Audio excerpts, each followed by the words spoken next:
attuned to how they receive the love as well. A lot of times we are so focused on our unhappiness and what they're not doing that we don't even realize it's us that really isn't giving either. And if you're not making an effort, how do you expect somebody else to make that effort? So I want to encourage you to start giving. I always say be the change that you want to create in your relationship.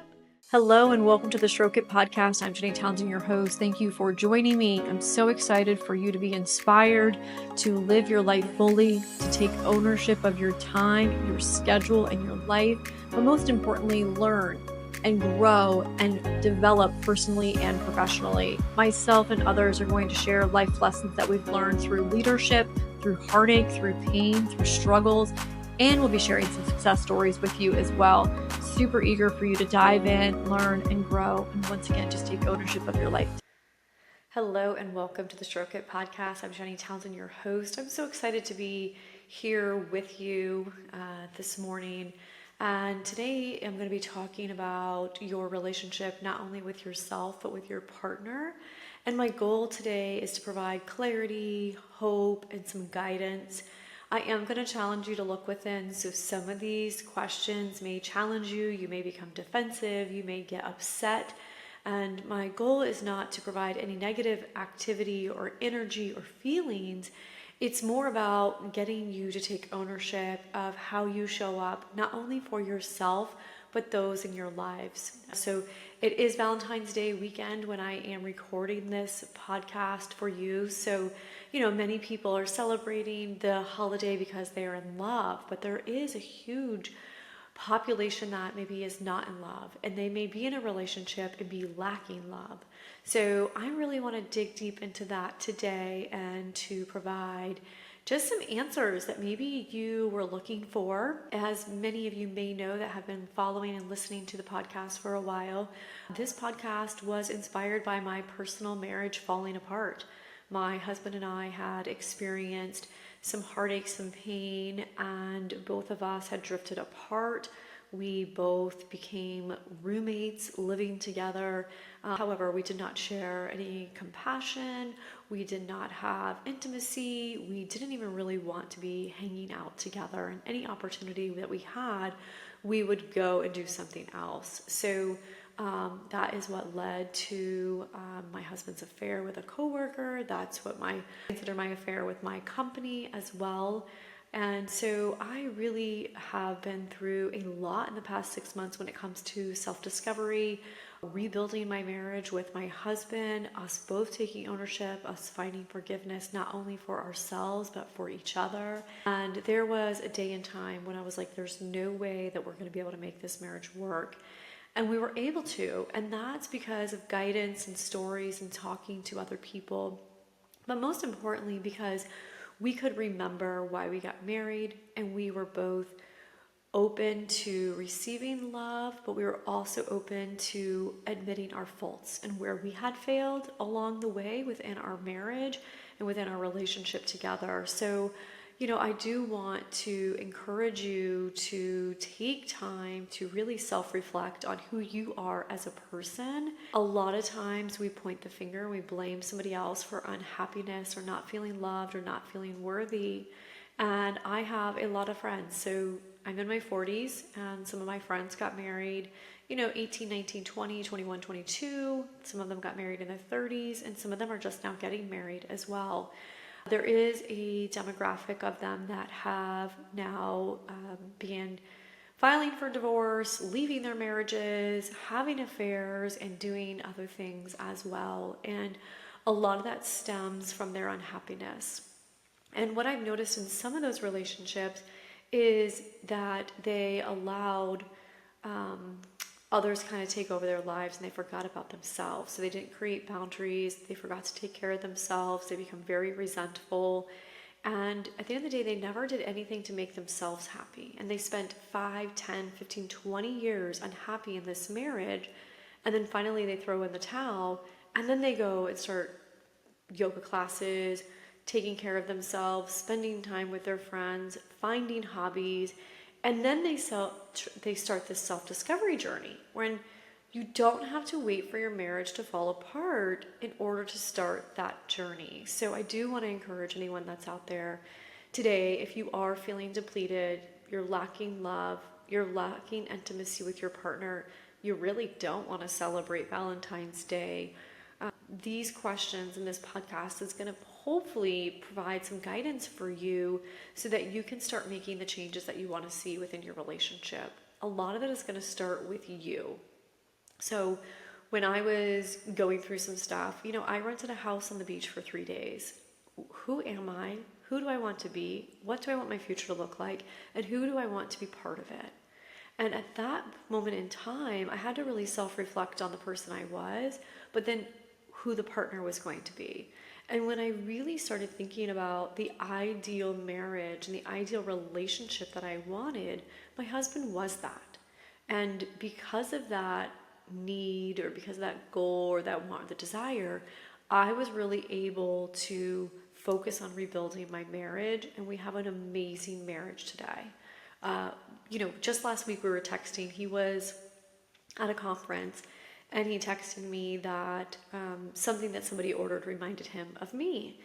And I wrote back and I said, that's so romantic that you thought of me and that you're texting me. And he's like, it's because you're the love of my life and I think about you all the time. So I do want to tell you that if you are struggling within your relationship, you can rebuild your marriage, whether you're married or not married, into something absolutely beautiful. So with that, I'm going to ask you a couple questions, and I want you to kind of think on those, sit on them, let them marinate, and we'll see how this goes with you. So once again, it's about providing some clarity whether you want to end your relationship this year or make amend in your relationship. So one of the things I want to ask is, do you feel loved? Identifying with what love looks like for you is super, super important. Are you receiving love in your marriage that fulfills you? Does your spouse telling you he loves you, does that actually matter? Does that sink in? Are they doing things that are unexpected that makes you think, oh, they are thinking about me, they are considering me, are they wanting to spend time with me? So think about how you feel loved and see if your partner is doing that. And then on the reverse side, I want you to ask yourself, how does your partner feel loved? What are you doing to show love in your marriage? Does your partner really know that you love them, or do they know that you hate them? So what is that love between the two of you? And would you both agree or disagree that you either love or don't love each other? Is there something missing? Are you emotionally, mentally, and physically unfulfilled? The impact of unresolved needs and communication gaps is also something else to consider. So I want to encourage you to have a safe conversation with your spouse, even if it means being very vulnerable and having to be super honest and hurting their feelings. So if you are not happy, I encourage you to create a time and a space that is safe, where your partner will be open to listening to what you have to say. A lot of times we wait until we're in a heated argument or our spouse pisses us off before we let them have it and tell them that we're not happy, we want a divorce. So before you get to that point, I want to encourage you to have some really hard conversations. I truly believe that if my husband would have came to me and said, I don't feel loved, I feel ignored, I feel like I'm not important, or any of the other things that he was feeling, I maybe would have actually started listening versus just turning my head the other way. Because at the end of the day, I didn't know he was feeling these things. I was just really busy with my work. He was really busy with his work. But that's because he was too afraid to have those conversations. One, maybe he didn't know how he felt. He didn't know how I felt. He didn't know how I would take it. Didn't know how to have the conversation. And when we're so busy and we're so active and we're catering to all these other people in our lives and our careers, it's really hard to find that time. So I want to encourage you to find some time to communicate with your spouse or your partner. What are your needs? What are your non-negotiables? They may not even know. We cannot read your mind. And at the end of the day, our needs sometimes change. What used to make me really happy and make me feel loved, 10 years ago or 15 years ago, early when we were dating or early married is very different than what I need today. So consider how you can communicate your needs to your partner. They may be feeling the same exact way. And so instead of just continuing to drift apart, maybe there is some common ground and maybe there are some changes that both of you can make that are going to impact how you treat, how you love, and how you spend time together. Also, how are you giving to your partner? Is it just taking? Are you in tune to what they need? Are you in tune to how they receive the love as well? A lot of times we are so focused on our unhappiness and what they're not doing that we don't even realize it's us that really isn't giving either. And if you're not making an effort, how do you expect somebody else to make that effort? So I want to encourage you to start giving. I always say be the change that you want to create in your relationship. So if you want to start spending more quality time with your partner, maybe it's about you maybe doing something nice for them, or, this sounds really dumb, but just like unloading the dishwasher. It's unexpected. It's something that they don't have to do, which is going to allow them that 5 or 10 minutes that maybe they would spend unloading the dishwasher and loading it, they could spend with you, maybe talking and sharing their needs and having some kind of connection as well. Also, what do you desire? Like, what is it that you really need, want from your partner? Is it that you want them to be more supportive in your business? Is it that you want their support maybe to help out with the children, around the house? Have you communicated what those are? And do you have clear expectations of what they expect from you as well? One of the things that I desired for a really long time was to go on a vacation. And my husband really wanted to have a lot of money in the bank. Like, we have to save all of it. Well, that lack of us having a shared desire to go and travel led to us never traveling. Yes, we had some money in the bank, which was great when we were thinking about getting divorced and things like that, because it was able to split that. But at the same time, like, we never shared the same desires. He always wanted to make money. I was so fueled by my business that I didn't care to be paid. I was just so fulfilled in that. And so understanding each other's desires can really help you with navigating life together and really sharing those expectations of where you want to be in the next year to 2 years to 3 years. Do you want to buy a larger house? Do you want to add to the family? Maybe you want to have another child. By communicating those, you're also allowing your partner to navigate those decisions with you versus you having to make those decisions on your own. So this one may be a hard one for you. I'm going to ask you if you are happy. Are you happy? Do you wake up happy? Do you have a daily dose of happiness every day? Are you able to, enjoy a cup of coffee or go to the gym on a daily basis like you want to? Are you waking up depressed? Are you having a lot of anxiety? What are those factors that are creating those feelings? Sometimes when we are unhappy, we cannot be happy for other people. We cannot make other people happy. And then we have this false expectation that we want everybody to make us happy.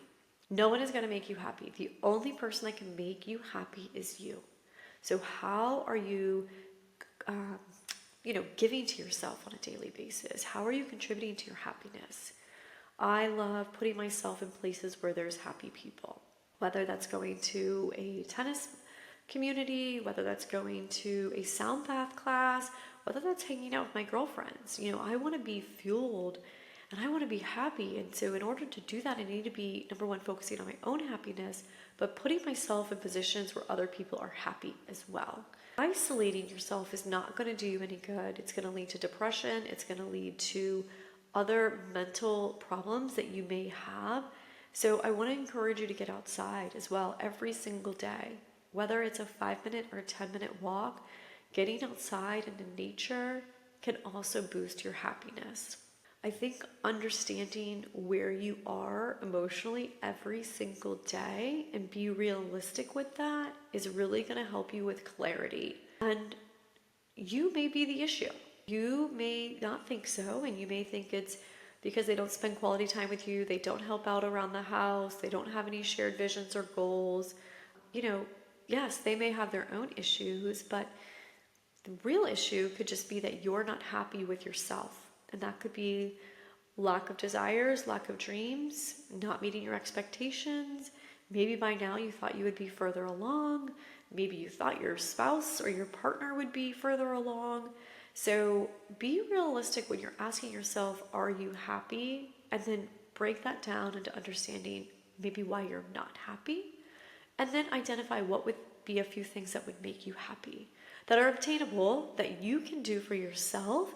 Maybe come up with a couple things that other people could do for you, but you can't have the expectation that if they do those, you're going to be happy.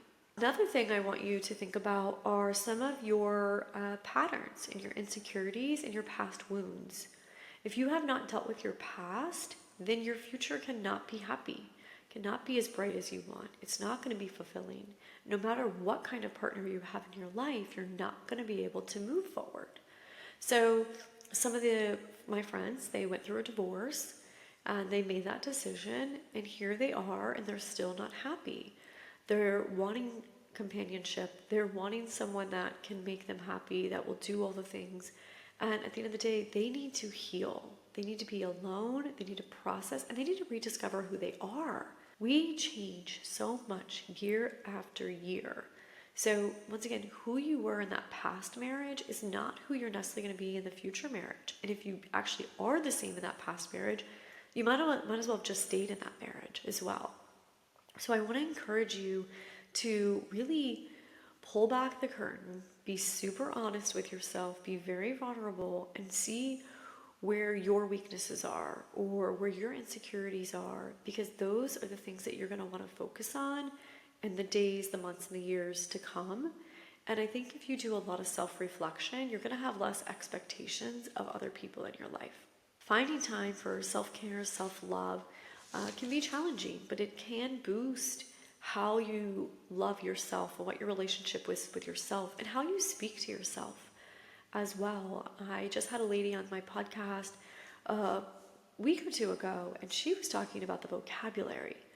And it's so important, the words that we use and how those words impact our mindset and our outlook when it comes to giving love and how we are loving ourselves. So first and foremost, if you do not love yourself, nobody else is going to be able to love you fully. You're not going to be able to have a genuine, honest relationship with anyone if you don't know who you are and you don't love yourself fully. And I went through a time where I was second-guessing everything. I became very insecure. I love my body. I feel like I'm beautiful, but there was a time that I didn't. And I was like, oh, maybe I need to get a boob job. Maybe I need to do this. Maybe I need to do all these things. And that's because of my insecurities and my lack of self-worth and self-love. And I did an exercise, and I think this is a free resource on my website as well as what I bring to the table. Are you looking to enhance your relationship with yourself? If so, get the Stroke It Guide. My book is available on Amazon and on my website. Not only is my book going to help you with your personal journey with yourself, but it's also going to help you with the relationships of other stakeholders in your life. For instance, your spouse or partner, your employer, your employees, your friends, or your family members. And of course, because the title, there is a chapter for your pleasure, which is the last one, in the bedroom. The book offers lots of great tools and resources. There's a lot of great downloads, and it features many of my podcast guests, and they have thousands of downloads and resources that are worth a lot of money. So you're going to want to get my book today. You can buy that on Amazon or on my website, and you can change and take ownership of your life today with one simple click. And I started writing out all of the strengths and all the offerings and everything that I bring to the table. And, I wrote, first it was like 3 things, then it was 5, then it got to 10, then it was like 20 things. And I was like, I have so much value to add, not only to myself, but to the communities that I'm part of as well. So I want to encourage you to think about what your gifts are and what you have and what are super valuable, and things that you may not understand. Other people value those things about you. If you're lacking things to write down, or you're lacking what value you add, ask a friend or two, ask a team member, ask somebody in your community and say, what are some things about me that you value and that you really cherish, or you think are beneficial to the work that we're doing or the community I'm part of. You will be surprised how many things that people can name off or that they value about you. That can be a really great way to boost your mental state and your self-worth as well. It may seem weird to do that, but I want to encourage you to do that. When it comes to showing your partner love, I know that I talked a little bit about this prior, but I highly recommend The 5 Love Languages by Gary Chapman. David bought me that book while we were separated, and I read that book, he read that book, and there were so many things that we learned from that book and then future conversations. And I have mentioned this in several of my podcasts, but understanding each other's love languages. So my husband's love language was quality time, which ironically that's mine now as well. But quality time. And for years I just thought, okay, well, I'm home having dinner with you, we're going to this event, we're doing this. That's great that I was spending all that time with him, but I wasn't actually present. I was probably scrolling on my phone, probably talking about things that he didn't care about, that didn't interest him as well. And I just really was not focused on him, and that's really, really what he needed. So one of the things that we do for quality time is we go on a walk every day, every morning together. It's 5 minutes, sometimes it's 10. We went to the hill the other day, it was 36 minutes. And there's no phones. It's literally just him and I holding hands, having conversations, and building that bond as well. And that's a great way to spend quality time together. Jamie, one of my mentors, he was talking about quality time, and his wife loves gardening. And he hates gardening. He's like, I don't want to do any gardening. But it makes Julie happy for him to be out there. So if you are exposed to the love languages and you can really have those conversations with your spouse and understand some expectations that come with those, or ways to spend more quality time or show more affection. Personal touch is another one. My husband's love language is personal touch, and it's not about having sex. It's really about just holding his hand, rubbing him, being present, touching him when I'm on the couch as well. He would always wake up in the middle of the night, not able to sleep, and he would start rubbing me. And I was like, stop waking me up. Looking back, that was a way that he was soothing, and he was feeling love, and he was feeling connected to me. So I would dive down into those 5 love languages and understand your partners. There's a test in there that you can take as well. Sorry, I needed to grab a sip of water. I'm sick for like the first time since April of last year. So my book launch happened the end of April. I got super sick after it. And then I was like, I've got to get a hold of this.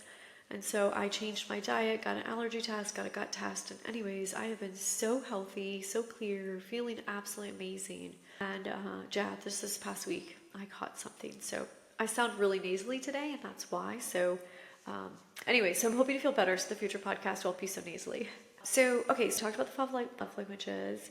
And then if you're struggling to be romantic, I want you to better understand the emotional resistance and what's blocking your effort. And this point actually came from my husband's suggestion, because during Valentine's Day, this whole have to do something special and romantic magnifies our emotions and our feelings towards our partner. We're either resisting and we don't want to do it at all, which makes us hate it and not want to be in the relationship.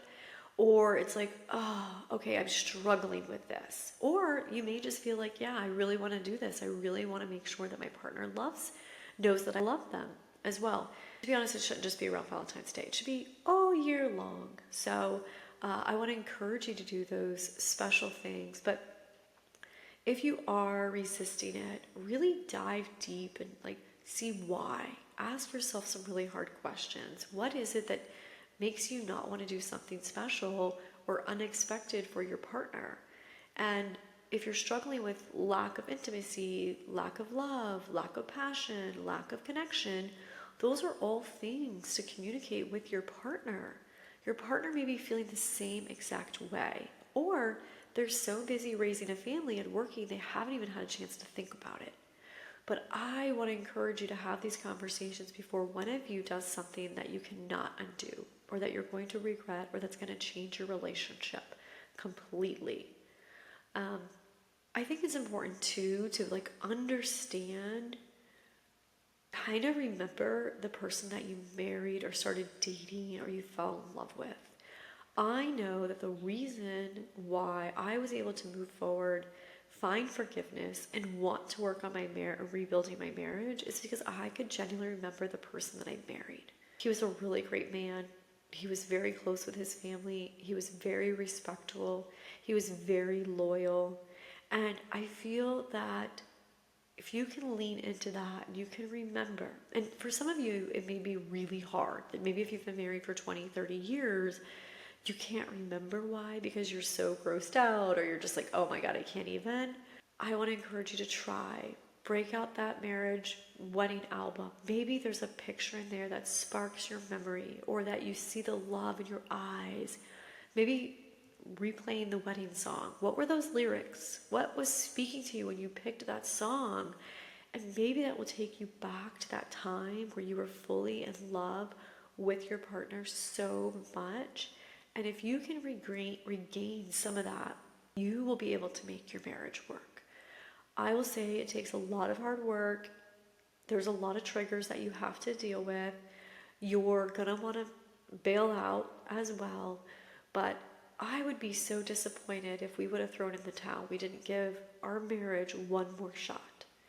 We refer to sometimes, I shouldn't say we, I refer to my second marriage to David. And our second marriage is so much better. And I think that's what happens is that people, like, the first marriage failed, they get divorced, and they think, oh, the second marriage is going to be better.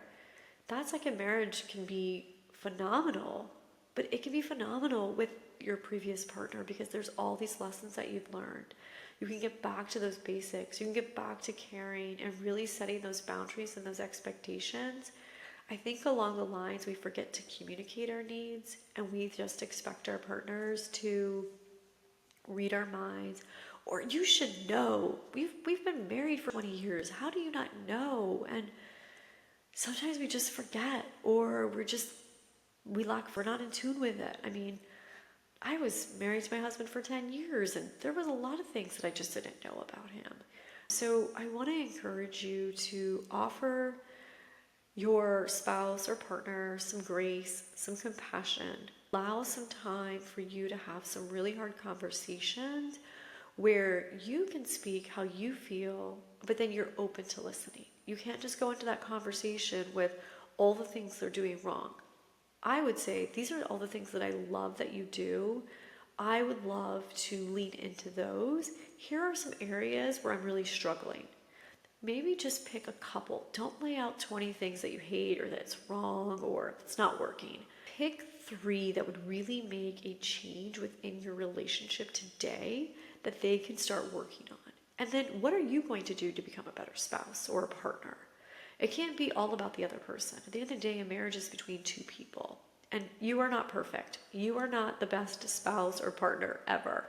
You probably have some work to do. You probably have some ways to improve, to show up for your partner, to offer love, to receive love. And if you're struggling or you're holding back or holding on to anything, gotta release it. Whether you're getting counseling, you start writing, or you express those. You have to release those things to be able to move forward. David and I would have never been able to be where we are in our marriage today if I just kept holding on to the affair.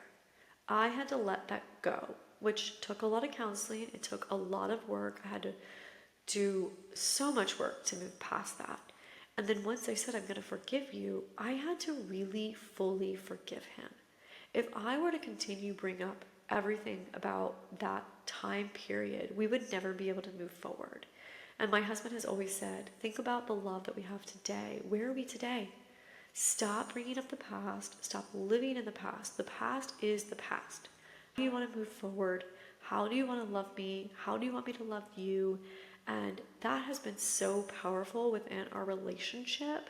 And so I want to encourage you to do the same on your own time, through your own journey. A lot of this is actually covered in my book as well. So I want to encourage you to get my book. I have a podcast and it's called To End or Mend, How Do We Decide What's Next? I'm also going to be doing a course on this as well. It's a 4-week, 1 hour a week to provide some clarity and hope. And I also have my 4 ground rules that I really think have been life-changing for our relationship and to making us closer to rebuilding the marriage. And those 4 ground rules are: acknowledge your role. How are you showing up for yourself? How are you showing up for your partner? How are you running your household? Are you speaking to everyone like they're children, or are you speaking to your spouse or partner like they are co-parenting, they are co-running this household? Yes, if you are a stay-home parent or you are mainly at home, yes, you're going to be doing more than the partner that's out there earning a living and bringing the value to this household so that everybody can have what they need or what they desire. So consider your role and how that works in a partnership. Avoid negativity, accept the facts, and apology and love. If your partner does something that has upset you, if they are saying they're sorry, they genuinely mean it, accept the apology and move on. And accept the love that they're trying to give. Like my husband, he would, I would get upset about something. He'd be like, I'm so sorry. And then he'd try to love on me. And I was like cold. I was like, get away. And in a day that all I was doing was pushing him away and pushing our marriage down. And we weren't creating a bond. So I want to tell you, accept that love they're trying to give you and attract what you want. So once again, attract the happiness by becoming happy and going and hanging out with happy people. A few things from my book that I just wanted to bring up as well is these are some books that I want to recommend. The 6 Pillars of Intimacy by Alicia and Tony DeLorenzo. They have a lot of resources for couples. And even if your marriage is good or your relationship is good, they have a lot of retreats and they have lots of great tools that you can utilize to enhance your relationship and your intimacy. Becoming Your Spouse's Better Half by Rick Johnson. This book was referred to me by a friend of mine, Dee Dee, and David read half of it and I read half of it. And it's a way to understand each other's needs without them having to tell us constantly. That book was a game changer. I would highly recommend it. The Body Keeps Score. This is another book that I would highly recommend, especially if you're feeling depleted, you're feeling sick all the time. Obviously, there's some underlying issues that are going on. So it could be you're unhappy, you're depressed, you're having lots of anxiety, you're really torn on what to do with your relationship. Maybe it's your career as well. So I would highly recommend getting that book. 9, Nonviolent Communication. This is a great book for communicating what you need as well, creating safe spaces. Getting the Love You Want is another book that has been requested or someone suggested. Love Must Be Tough. This book is right here, actually. I bought this book when we were separated. Love Must Be Tough. This book will tell you not to lean in at all times and to provide the void so that your partner understands the value and your worth. It also has a lot of other great tips and tools as well. It's all about saving your marriage. So if you have hope and you want to stay married and you want to make your marriage work, maybe you have a family, like I meet people all the time. They're like, I wish I would have just made my first marriage work, or I wish I would have not given up so easily, or I wish I would have tried different things. I think when people get to that point of divorce, there's either been an affair that's happened, someone has deceived someone, or they have just been wanting to leave for a very long time, but not knowing why or understanding. So I would highly recommend that book. As I said, the 5 love languages. I think it's important too to schedule date nights. If you don't, a whole month will go by, a whole year will go by. And I understand that maybe you have families and it's really hard, it's super expensive, but literally you can hire the babysitter, pack yourself a picnic, and just go to a park for a date. You do not have to go out to dinner, do not have to have alcohol, do not have to tip the servers, don't have to pay for valet. Literally you can go to a park. At the end of the day, it's just about you and your partner connecting and having some time for intimacy, conversation, and maybe some affection and love. For those that are parents, kids do not run the household. They do not run the world. Gain control. You are the parent. You are the boss. You are the spouse or the partner. Your children should not be dictating your schedule nor your love life. Take the vacation. So I can't tell you how many times I wish that we would have taken the vacations that we always talked about. Those would have allowed us time to reset, recharge, and reconnect. And even if it's just a weekend getaway, whether it's 2 nights getaway, I would suggest at least 2 nights, because the first night, by the time you check in, it's like go to dinner and then the next day you're checking out. Like there's no time for intimacy and connection. So I would recommend 2 nights for sure. Find some interest in hobbies that you guys can share together.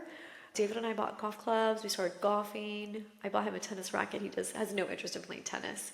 So I would encourage you to do that. I also think having your own independence is super important. It's sexy, and you need to be surrounded by friends as well. So if you don't have a community of friends, or you're not like connected to a club or anything, create those connections. So it may encourage you or it may require you to step out of your comfort zone, but essentially if you are alone, you're going to be depressed. Essentially, you're not going to have anyone supporting you, cheering you on, encouraging you, and literally you're just going to be stuck at home, unhappy in a marriage or a relationship you're not happy in, but with no way out. I know so many people in that category, and they want things to change, but they're not willing to make changes for themselves and for their spouses. So find a community. Once again, you want to be honest about your feelings and your interests and your needs. And a lot of this, once I said, again, is in my book. So once again, I would just go through all those questions. Ask yourself, what is it that you're lacking in your life or in your relationship that you want, you desire, you need? Find a way to communicate that with your partner. Find a way to make the changes. Once again, you have to make changes that are going to impact your life. You can't have this expectation that your spouse or partner has to make all these changes in order for you to be happy. Start with yourself, take some ownership, allow your partner to see you making those changes and that commitment to yourself. They're going to be more committed to you and the relationship. So once again, I hope that today's episode resonates with you. Once again, if you're questioning your relationship, I want to encourage you to join me. I have 4 weeks. I'm going to be providing some really great tools, resources, and some clarity that is to end or mend a relationship. I think I'll have like maybe 4 to 6 people in that cohort. And what's going to be super unique is that we're all going to be able to share different experiences and stages of where we're at. And my goal is that you will have hope and clarity, and you'll want to rebuild your relationship, or at least you'll be working on, okay, what's the exit strategy? What am I going to be doing? There are so many things that you need to put in place if you're planning on leaving your relationship. Please don't just throw in the towel with no plan. You need a solid exit strategy to where you have shelter or a home, a roof over your head, you have money, and you have control of your future. So many times people just throw in the towel without the exit strategy. Be smart. You may be upset, you may be unhappy, but you also want to set yourself up for success in the future. And I hope that this Valentine's Day gift for you provided some clarity and some hope. And once again, life is too short to be unhappy. Don't be in a relationship that's not serving you. If you need to get out, make the exit strategy. If you want to make it work, let's connect. Join my course, The End or Mend. And yeah, thank you so much for tuning in. I hope today's episode was helpful, and wishing you a wonderful day full of love. Thank you for tuning into the Stroke It podcast. I hope you were inspired. I hope you're willing and ready to take some action. I want to encourage you to consider 5 people that could benefit from today's podcast. Super simple to share this episode. You never know who could benefit from hearing this podcast and how you could inspire them to create the change in the life that they're wanting. Cheers, and thank you so much for tuning in. Also, consider giving a review.